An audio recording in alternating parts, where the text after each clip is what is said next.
지난주에 설교를 끝으로 누가복음 강의가 마무리가 되었습니다. 누가복음을 설교하기 전에 열왕기 상을 설교해서 이제 이어서 열왕기 하 말씀을 증거하고자 합니다. 열왕기 상과 열왕기 하는 원래는 한 권의 책이었는데 후에 편의상 두 권으로 나뉘어졌습니다. 열왕기 상과 하와 짝이 되는 말씀은 역대하 말씀입니다. 열왕기 상하와 역대하는요 같은 시기에 이스라엘의 역사를 기록하고 있습니다. 그러나 기록하는 관점이 좀 다르죠. 최근에 여러분들이 교회의 묵상지 순서를 따라서 역대하 말씀을 묵상하신 분들은 어느 정도 이해를 하겠지만 이 역대기 말씀은 성전이나 제사장적인 요소가 강조된 말씀입니다. 예를 들어서 역대기 말씀에는 다윗이나 솔로몬의 성전 건축, 그리고 시시기야나 요시야 왕의 성전을 청결하게 하고 유월절 제사를 드린 일 등 제사장적인 요소가 강조된 것이 역대기의 말씀입니다. 반면에 열왕기 상과 열왕기 하의 말씀은요 선지자적인 요소가 강조된 말씀입니다. 예를 들어서 아합이나 오늘 본문에 보면은 아하시아 왕이 등장하는데 아합이나 아하시아 왕만 얘기하지 않고 그 시대에 같이 역사했던 엘리야 선지자를 강조해서 말씀을 전하고 있습니다. 그래서 역대기 말씀은 제사장적인 요소가 강조되고 있고 열왕기의 말씀은 선지자적인 요소가 강조되어 있다라고 하는 것을 여러분들이 기본적으로 이해하시고 이 말씀을 읽으면 보다 더 큰 은혜가 되리라 믿습니다. 열왕기 하의 내용은 크게 두 가지로 나뉘어지고 있어요. 1장에서 17장은 남북 왕국사를 다루되 북이스라엘이 아수르에 멸망할 때까지를 다루고 있고요. 그리고 18장에서 25장까지는 남유다가 바벨론 포로로 끌려갈 때까지의 역사를 기술하고 있는 것입니다. 오늘 열왕기 하 1장 말씀을 보면 아하시아 왕의 사적에 대해서 말씀하고 있습니다. 아하시아가 누구일까요? 처음 들어보죠. 그러나 여러분들이 한 번쯤 아합이라고 하는 왕에 대해서는 들어본 일이 있을 것입니다.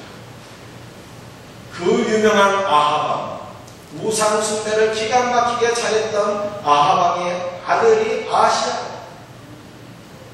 아합왕은 아람과의 전투에서 전사하게 되었고 그의 아들 아하시아가 아버지의 뒤를 이어서 북이스라엘의 왕이 된 것입니다.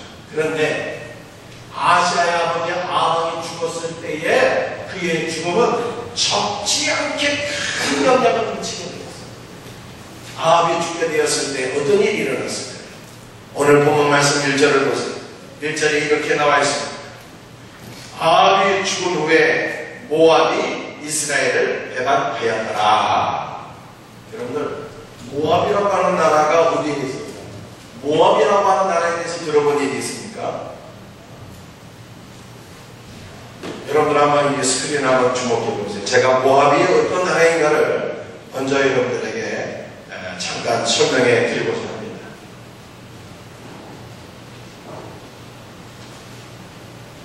이 요단강 이 북쪽에 북이스라엘이 위치해 있는 곳이고요. 이 남쪽에 남유다가 위치해 있어요. 그런데 모압은 남유다 옆에 위치해 있고요. 그 다음에 유다 밑으로 에돔이라고 하는 나라가 위치해 있습니다. 그런데 이 모압과 에돔은 통일왕국 다윗왕 시절에는요 다 다윗왕에게 예속되어서 조공을 바쳤던 나라들입니다. 그런데 이스라엘이 북이스라엘과 남유다로 분열되고 난 이후에 이 모압은 북이스라엘의 예속이 됐고 에돔은 남유다의 예속이 되었다 이 말이에요. 그런데 북이스라엘의 강력한 제왕이었던 아합이 죽고 난 후에 그의 아들 아하시아가 왕이 됐다. 모압이라는 나라가 반란을 일으키게 되었어요. 북이스라엘의 통치에서 벗어나기 위해서 분사를 일으키게 되었다라고 하는 것입니다.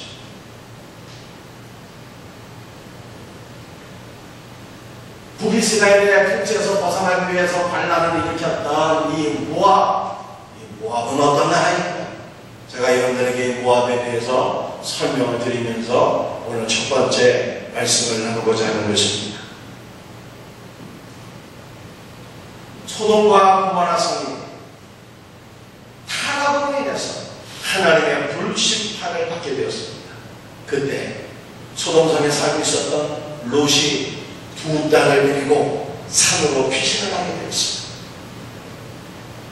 이 롯의 두 딸은 자신의 정혼자들이 다 하나님의 심판으로 죽게 되자 소망이 없는 것을 깨달아서 자기 아버지에게 술을 마시고 아버지와 더불어 동침하게 됩니다.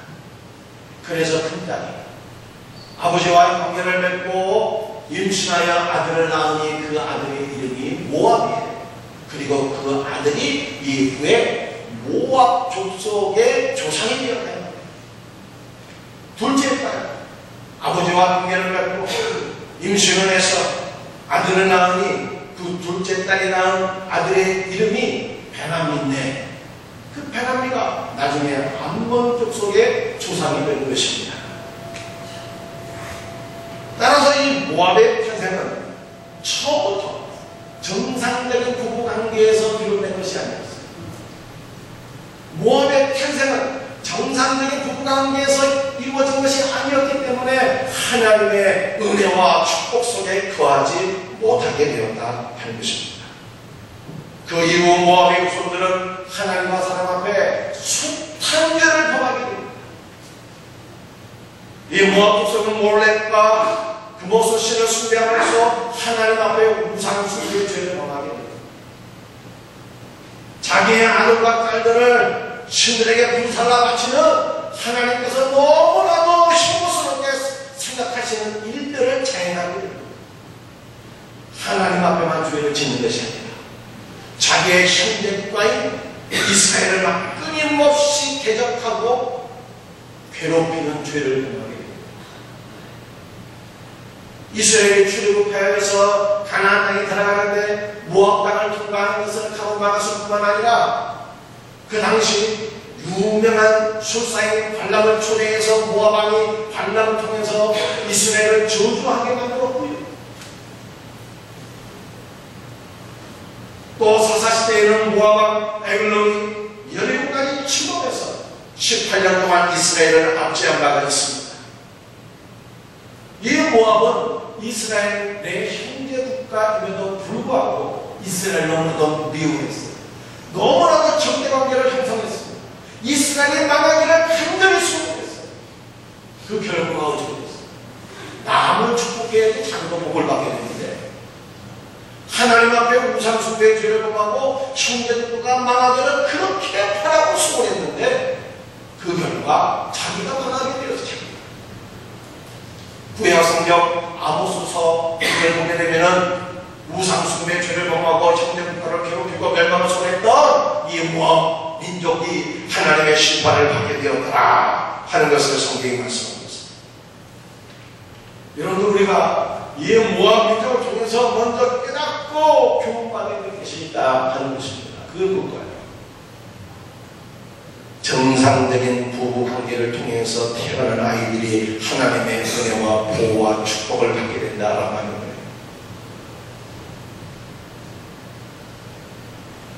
그러나 모압은 정상적인 부부관계에서 태어난 아들이 아니었기 때문에 하나님의 은혜 가운데 거할 수 없었어요. 한 남편과 한 아내의 결혼관계에서 잉태된 아이들은 하나님의 축복을 받게 됩니다.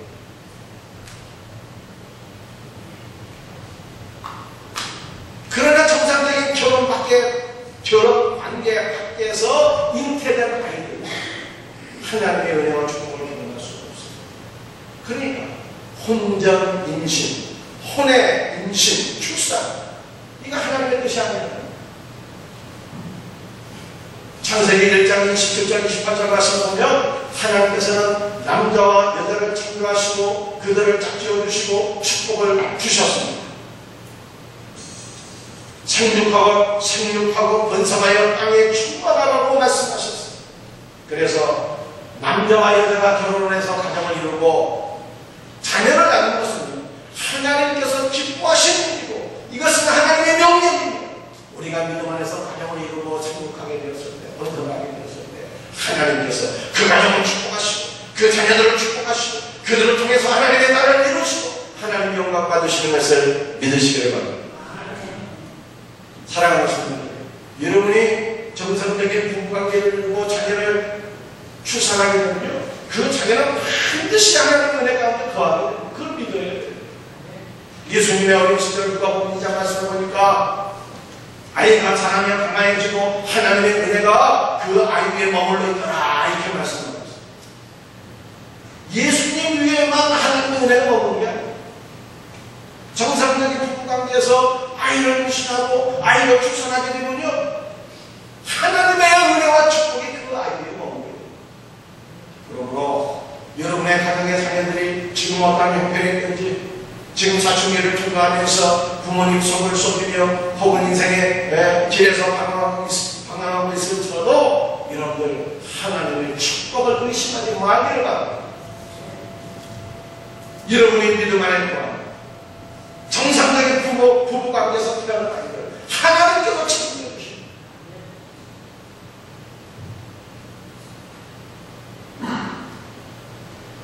최근에 우리나라는 조이중과 최동욱 등 사회 지도자 계층에서 혼의 출산을 한 것이 이슈가 되고 있습니다. 여러분들 분명히 아시죠? 혼의 출산, 그 하나님 뜻이 아니라는 거예요. 부부간의 순결을 지켜야 돼요. 부부간의 관계를 통해서 아이가 나와야지. 관계를 깨고 이혼하고 바람을 피우고 다른 남자 다른 여자 만나서 아이를 낳고 출산하는 것 하나님의 뜻이 아니라고 하는 것을 여러분들 분명히 아시죠. 하나님의 뜻은 일불일체, 정상적인 부부관계, 거룩한 부부관계를 통해서 자녀를 출산하고 양육하는 것이 하나님의 뜻입니다. 최근 우리나라에는 혼의 출산만이 아니라 동성애 문제도 점점 심각해지고 있습니다. 이것이 사회에 이슈화되고 있습니다. 크리스천은 이 문제에 대해서 어떤 시각을 가져야 되겠는가 하는 것을 여러분들이 아셔야 됩니다. 동성애자는 혈단고 정죄의 대상이 아닙니다. 우리 예수님은 말씀하셨습니다. 내가 온 것은 의인을 위해서 온 것이 아니라 죄인을 불러서 회개시키러 왔노라. 우리 예수님 말씀하셨죠. 그러면 어떤 사람이든지 우리 예수님 안에서 정죄의 대상이 없습니다. 예수님 안에서 모든 데가 사랑하게 됩니다. 모든 사람들이 구원받을 수 있습니다. 그러므로 우리는 어떤 사람이든지 정죄하거나 비난하거나 해서는 아니 되는 것을 깨달아야 되는 것입니다. 동성애자는요, 긍휼의 대상, 치유의 대상, 구원의 대상인 것을 여러분들 깨달아 주셔야 됩니다. 그러나 동성애자들은 이렇게 얘기하죠. 우리가 왜 치유의 대상이냐? 하나님이 우리를 이 땅에 이렇게 태어나게 하셨다. 동성애적인 성향을 갖고 이렇게 태어나게 돼. 내가 그렇게 동성애자가 된 게 아니라 나는 태어날 때부터 그렇게 태어났다는 거예요.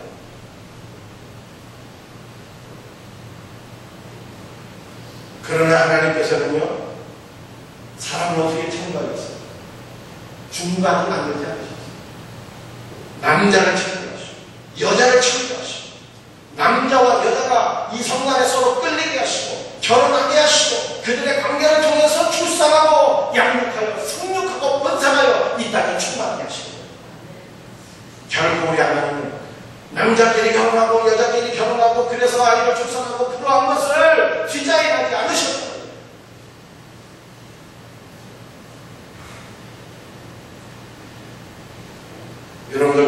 동성애자들의 가게를 조사해 보세요. 정상적인 부부관계에서 태어나지 못해서 수많은 육종에 의해서 강간을 당하고 또는 정상적인 부부관계 밖에서 그들이 수정되었을 때 어떤 역사가 일어날까요? 마귀가 그들의 본성까지 바꿔버린다는 거예요. 본성까지. 동성애는 성경이 금지하고 있는 죄입니다. 극단적인 성적인 부패이고요. 그 마지막은 하나님의 심판입니다. 그러나 하나님 안에서는 모든 사람들이 변화되고 치유되고 회복될 수 있습니다. 정상적인 부부관계 밖에서 태어난 아이들도 하나님 안에서는 다 치유와 회복을 경험할 수 있습니다. 심지어는 동성애자들도 변화와 치유를 경험하게 됩니다. 여러분들 아이들이 동성애 성향을 갖고 있는 사람으로 태어났습니다. 누구의 죄? 동성애자의 죄? 결코 아니죠. 그 부모의 죄인데 부모가 자기의 경건하지 못한 것을 하나님 앞에 회개해요. 부모가 이제는 올바른 신앙을 갖고 거룩한 삶을 회복해야 됩니다. 그리고 자녀를 믿음 안에서 사랑하고 믿음 안에 축복하며 자녀들이 다 치유되고 회복되는 역사가 일어나게 되는 것입니다. 여러분들 지금 오늘날 우리 사회는 맞습니까? 뚜렷한 동성애자들 많이 오고 이성애들이지만 동성애자들 오고 이런 아이들이 점점 많아지는 거예요. 그래서 여러분 우리 부모들이 아이들에게 분명한 성 정체성을 심어줘요. 아이들을 사랑하며 축복하며 이렇게 얘기해줘요. 너는 아들에게는 너는 하나님의 걸작품이며 하나님께서 너를 멋지고 용기 있는 아들로 창조하셨다. 그렇게 얘기해줘요. 딸아이들은 뭐라고 얘기해줘요? 너는 하나님의 창조의 걸작품이며 하나님께서 너를 너무나도 아름다운 딸로서 이 하나로서 창조하셨다. 얘기해줘요. 그래서 아이들이 어렸을 때부터 신앙 안에서 말씀 안에서 하나님께서 나를 남자로 창조하셨고 여자로 창조하셨다는 것을 알아야 됩니다.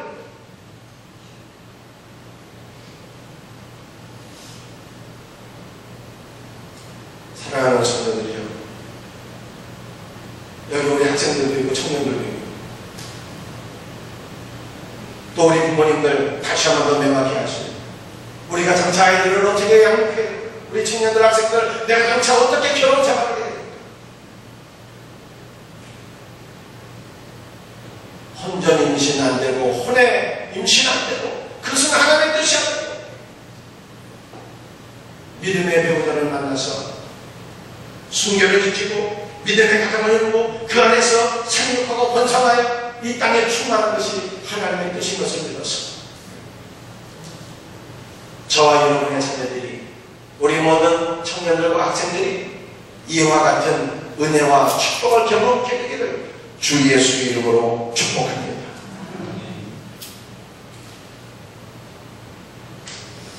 아시아가 그 아버지 아하보시로서 우상을 숭배하게 되었을 때에 모압이 반란을 일으켰습니다. 또 우상 숭배의 결과 아시아에게 설상가상으로 중병이 찾아오게 되었습니다. 아시아가 사마리아에 있는 그 왕궁에 있을 때 2층 다락에서 떨어져서 큰 상해를 얻게 된 것입니다. 그런데 아시아가 왕궁에서 떨어져서 중병이 들게 되었을 때 그가 그 병의 치유를 위해서 하나님을 의지하지 아니하고 우상을 의지하게 됩니다. 오늘 본문 말씀 열왕기하 1장 2절 말씀을 우리 다같이 한번 읽어보겠습니다. 함께 읽겠습니다. 시작. 아시아가 사마리아에 있는 비에타랑 난간에서 떨어져 병들매 사자를 보내며 그들에게 이르되 가서 에그론의 신 바알 세부백에 이 병이 낫겠나 물어보라 하니라.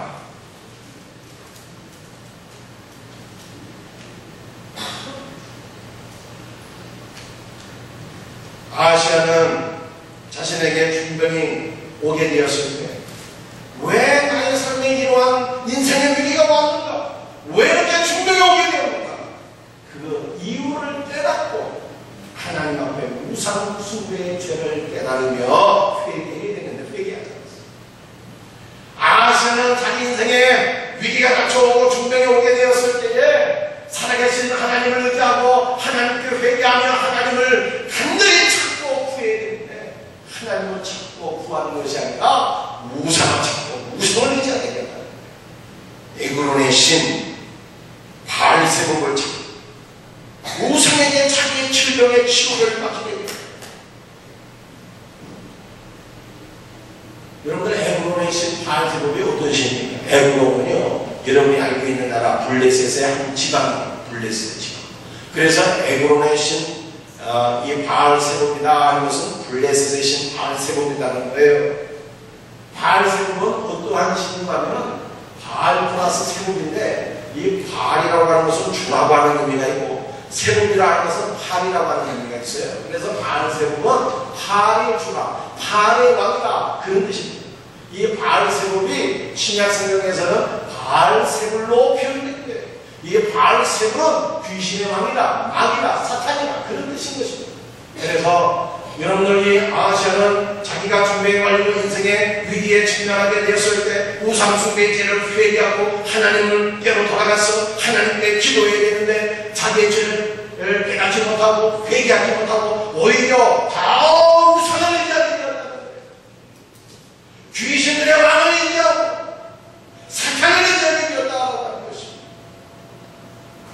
그러자 하나님께서 엘리야를 아하시아에게 보내서 하나님의 특명을 전달하게 됩니다. 아하시아가 사자를 보냈는데 하나님께서는 엘리야를 통해서 아하시아에게 하나님의 말씀을 전달하게 합니다. 그것이 3절과 4절입니다. 너는 일어나 올라가서 사마리아 왕의 사자를 만나서 저에게 이르되, 이스라엘의 하나님 여호와께서 너희가 에그론의 신에게 물으러 가느냐? 그러므로 여호와의 말씀이 내가 올라간 침상에서 내려오지 못할지라 내가 반드시 죽으리라 하시니, 야 아하시아야, 이스라엘에 어찌 하나님이 없어서, 이스라엘에 어찌 너의 병을 고쳐주는 하나님이 없어서 네가 블레셋의 신 바알세복을 의지하느냐? 하나님 말씀, 너는 네가 올라간 침상에서 결단코 내려오지 못할지라 내가 죽으리라. 하나님은 심판의 말씀을 선포하셨습니다.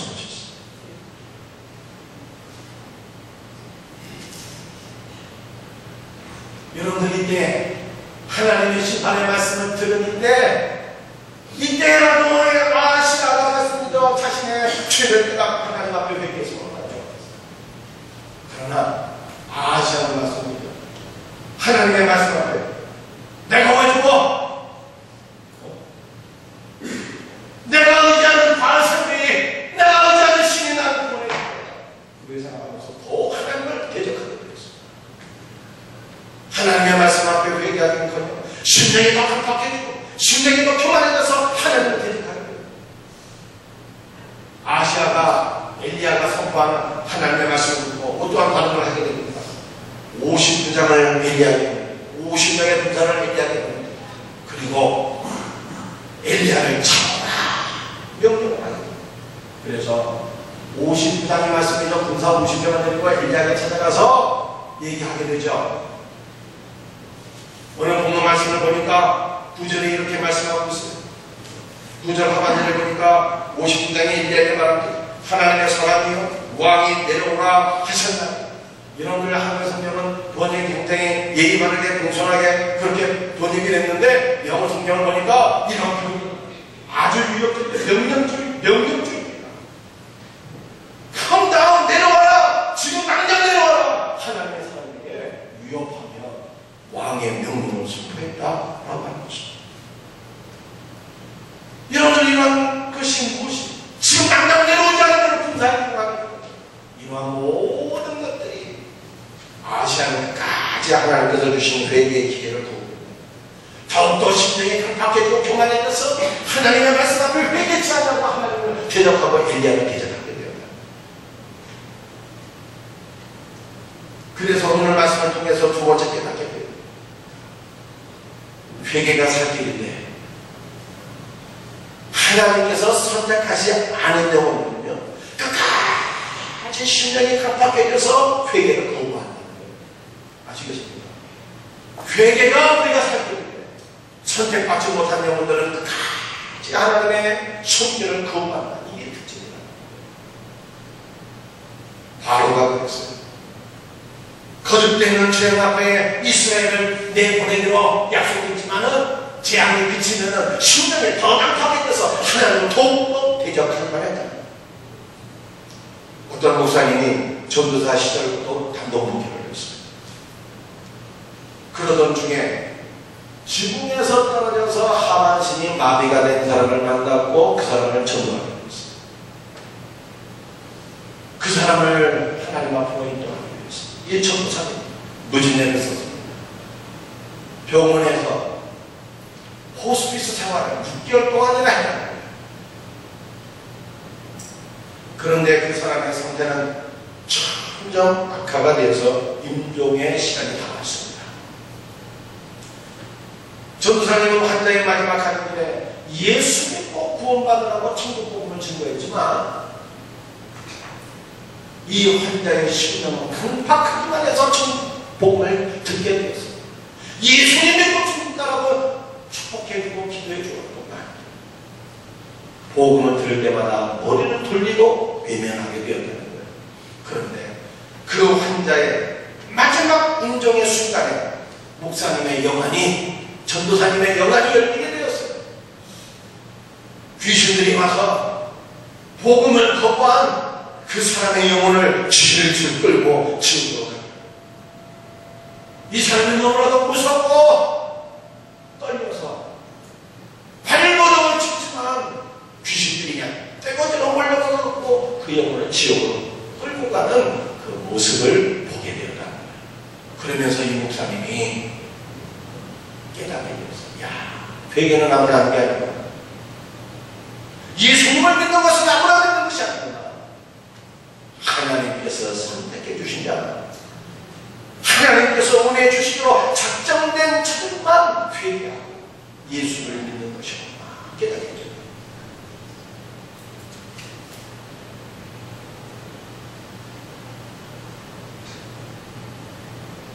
선택받지 못한다는 건요, 심령이 끝까지 강박해서 복음을 거부하고 회개하고, 그러나 하나님께서 선택하신 영혼들은요, 하나님 말씀 앞에 어떤 사람이 선택받은 자들이에요. 우리 성도들이 내가 과연 선택받았다, 내가 과연 하나님 앞에 택함받은 자인가, 그 궁금한 분들이 많이 있어요. 선택받은 영혼들은요, 특징이 있는 거예요. 하나님의 말씀 앞에 자기 죄를 깨닫고 회개하는 것이 다윗을 보세요.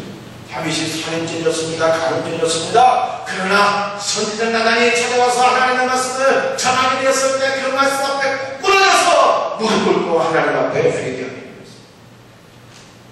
회개하는 다윗을 하나님 용서하셨고 그를 기뻐하셨어요. 그로 인해 인정해 주셨어요. 저는 내 마음에 한다는 자라 우리 하나님 말씀입니다. 여러분들 선택받은 자는 마지막 순간에 반드시 변화되는 것이 특징이에요. 십자가에 강도를 한번 생각해 보세요. 일평생 죄만 지고 살았는데, 그런데 그 영혼이 주님 앞에 택함을 받는 거예요. 마지막 순간에 하나님께서 은혜를 주실 때 그 십자가의 한평 강도가 뭐라고 얘기하는지, 예수를 위해서 의로운 하나님의 아들이 있는 게다 고백하죠. 주여, 당신의 나라에 임하실 때 나를 기억하여 주옵소서. 나를 불쌍히 주옵소서. 생의 마지막 순간에 예수님께 구원의 손길을 내밀게 돼요. 우리 주님 뭐라고 말씀하십니까? 내가 오늘 나와 함께 낙원에 있으리라 말씀하시죠.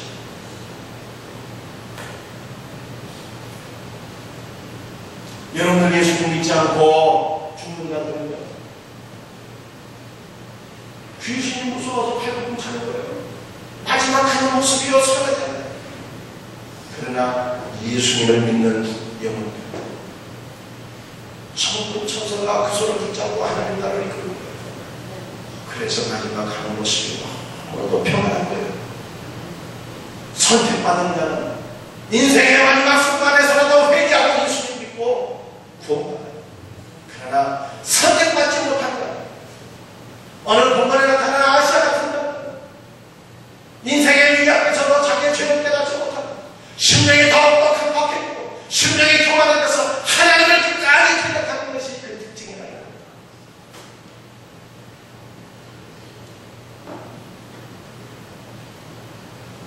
오늘 말씀을 통해서 하나님은 우리에게 선택을 말씀하십니다.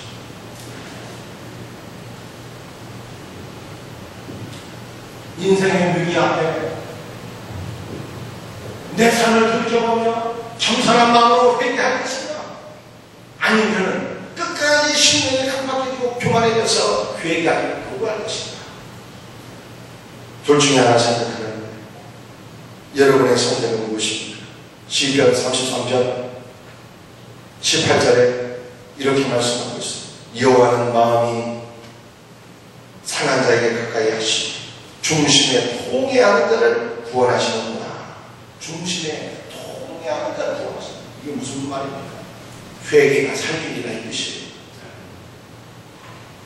우리 모두 인생의 고난 앞에서 우리의 삶을 돌이켜보며 죄를 깨닫고 회개할 수 있는 은혜가 있기를 주님의 이름으로 축복드립니다. 마지막으로 아까 한 가지 더 말씀드립니다. 잘 들으세요.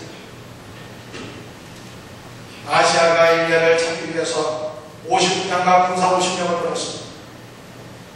50부장은 엘리야를 위협하면서 당장 내려와라! 이렇게 하게 되었어요. 그때 엘리야가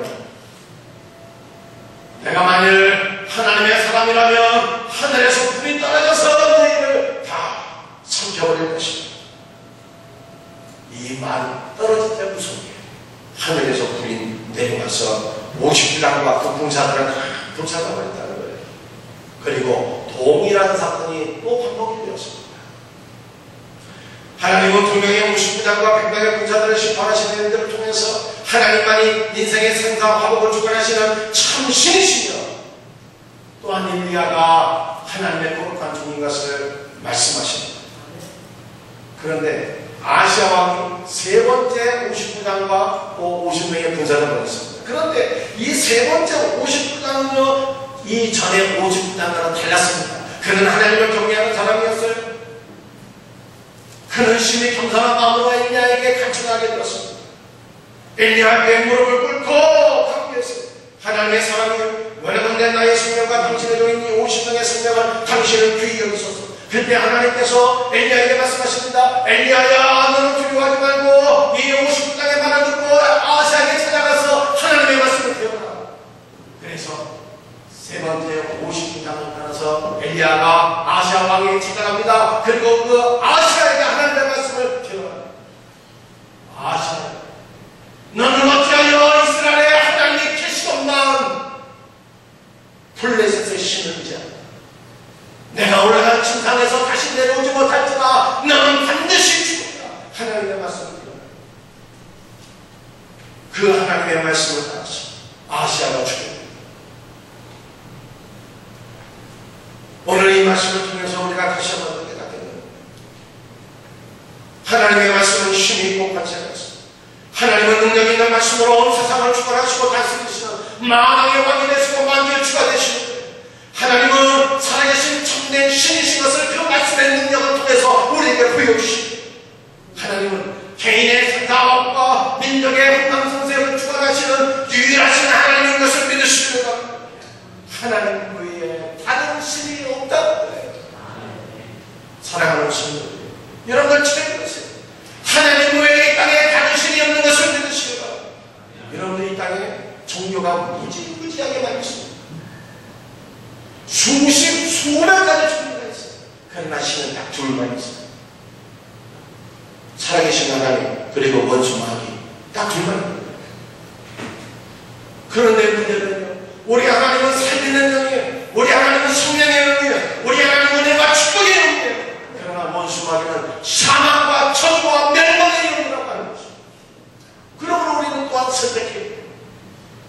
내가 누구를 믿고 오지 않을 것입니다. 생명의 주관자가 되시는 하나님을 믿고 오지 해서 영원한 생명이 이룰 것인가? 아니면은 나를 도울 힘이 없는 우상을 의지하고 원수 마귀를 의지해서 영원한 멸망에 떨어질 것인가? 우리는 둘 중에 하나 선택해야 돼요. 그런데 여러분들이 조심해야 될 것이 있어요. 뭘 조심해야 될까? 하나님도 믿고 마귀도 믿고 하나님도 믿고 우상도 믿고 하나님도 믿고 세상도 의지하고 이 양다리를 치는 것은 안 된다는 거예요. 우리 하나님이 제일 싫어하는 사람들이 있는데 그 사람이 어떤 사람이냐? 회색 고기가 됩니다. 양다리 인생. 그래서 우리 예수님께서는 라오디아 교회 성도들이 이렇게 말씀하셨어요. 내가 내 행위를 하노니 내가 차지도 아니하고 뜨겁지도 않고 내가 차든지 뜨겁든지 하기를 원한다. 내가 이같이 밀리거나 뜨겁지도 아니하고 차지도 아니하니 내 입에서 너를 토하여 그렇지. 라오디아 성도들 믿는 것도 아니고 안 믿는 것도 아니고 이 회색 고기야. 얼치기 싫다고. 그런데 우리 예수님께서는 둘 중에 하나를 하라고 그래요. 믿든지 안 믿든지. 사랑하는 성도들이여, 여러분은 하나님과 원수관계 가운데 하나님만을 믿고 섬기기로 선택하시겠습니다. 결단하시겠습니다. 에베소의 성도들은 복음의 말씀을 듣고 회개한 후에 그들이 이전에 의지했던 모든 마술제들 다 불살라버렸어요. 오직 하나님 한 분만 믿기로 결단했대요. 여호수아는 생애 말년에 이러한 고백을 남겼어요. 오직 나와 네 집은 여호와 하나님만을 믿고 섬기기로 결단하였다. 여러분의 선택은 무엇입니까? 시편 146편 2절에 이렇게 말씀하고 있어요. 나의 생전에 여호와를 찬양하며 나의 평생에 대해 하나님을 찬송하려고 방백들을 의지하지 말며 도울 힘이 없는 인생도 의지하지 말지. 그 호흡이 끊어지는 헐거로 돌아가서 당일에 그 수모가 도무가 수면하리로다. 야곱의 하나님으로 자기 도움을 심어 여호와 자기 하나님에게 그 소망을 두는 자는 복이 있도다. 사랑하는 성도들, 어떤 사람이 복된 인생이냐?